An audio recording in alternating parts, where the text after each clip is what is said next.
আজ আমি রান্না করব হাঁসের মাংসের ভুনা। রান্নাটা আমি খুবই সহজভাবেই করে দেখাবো। চলুন রেসিপিটি শুরু করা যাক। আসসালামু আলাইকুম এভরিওয়ান, ওয়েলকাম টু মাই পহলিস কিচেন। প্রথমে আমি মাংসগুলোকে ধুয়ে তুলে নিচ্ছি।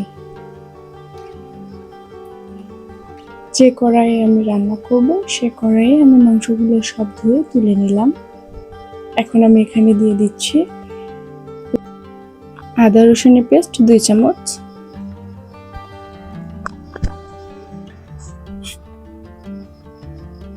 দিয়ে দিচ্ছি 1 চামচ মতো জিরার পেস্ট, 1 চামচ মতো দারচিনি এলাচের পেস্ট,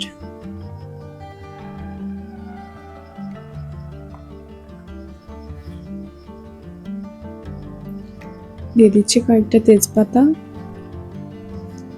গোটা দারচিনি 2-3টা,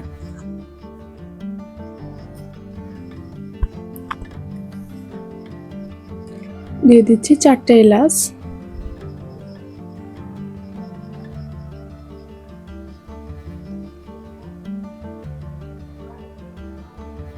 দিয়ে দিচ্ছি 1/2 কাপ মতো পেঁয়াজ,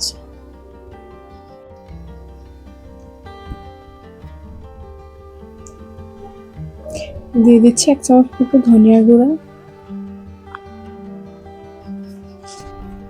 দিয়ে দিচ্ছি মরিচের গুঁড়া। মরিচের গুঁড়াটা একটু বেশি দিব এখানে, যেহেতু হাঁসের মাংসটা ঝাল ঝাল হলেই ভালো লাগবে। এখন দিয়ে দিচ্ছি হলুদের গুঁড়া। হলুদের গুঁড়াটা আমি 2 চামচ দিয়ে দিচ্ছি। দিয়ে দিচ্ছি 2 চামচ মতো লবণ,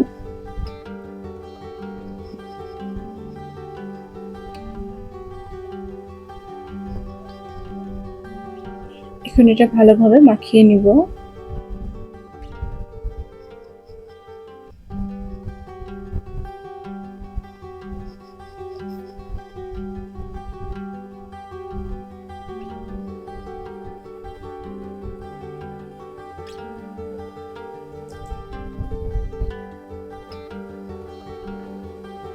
দিয়ে দিচ্ছি সাদা তেল। তেলটা দিয়ে আমি হাত দিয়ে ভালোভাবে এটাকে মাখিয়ে নিব।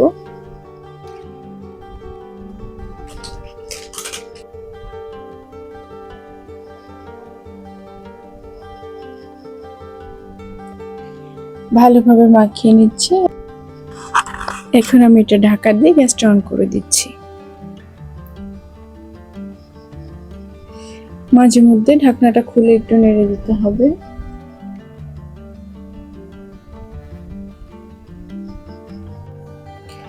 ঢাকনাটা আমি 3-4 মিনিট পরে খুলেছিলাম। এখন আমি এটাকে ভালোভাবে নেড়ে দিচ্ছি।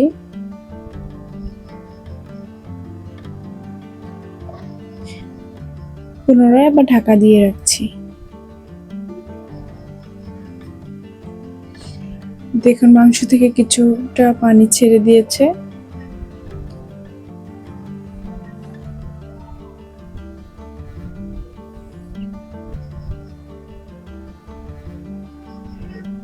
মাঝে মধ্যে একটু নাড়াচাড়া করে ঢাকা দিয়ে রাখলে মাংসটা নরম হয়ে যাবে।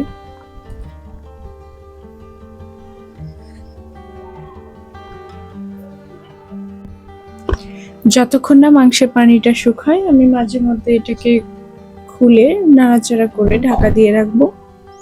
এভাবে আমি মাংসটাকে কষিয়ে নিচ্ছি।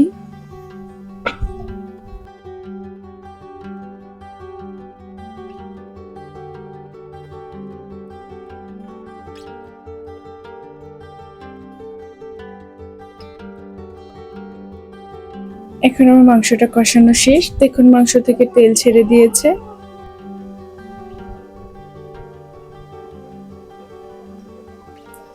এখন আমি এখানে পানি দিয়ে দিব। পানিটা একটু বেশি দিতে হবে মাংসটা সিদ্ধ হওয়ার জন্য।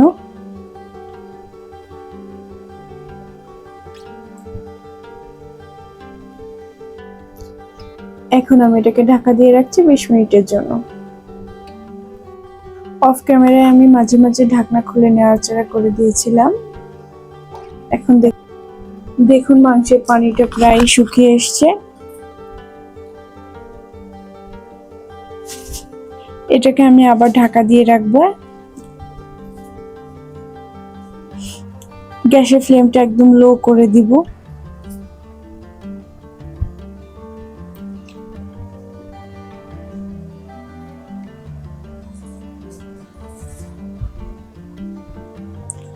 মাংসটা আমার পারফেক্ট ভাবে সিদ্ধ হয়ে গেছে।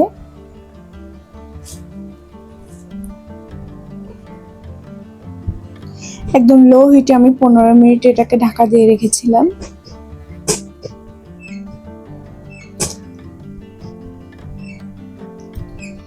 দেখুন মাংসটা কেমন হয়েছে।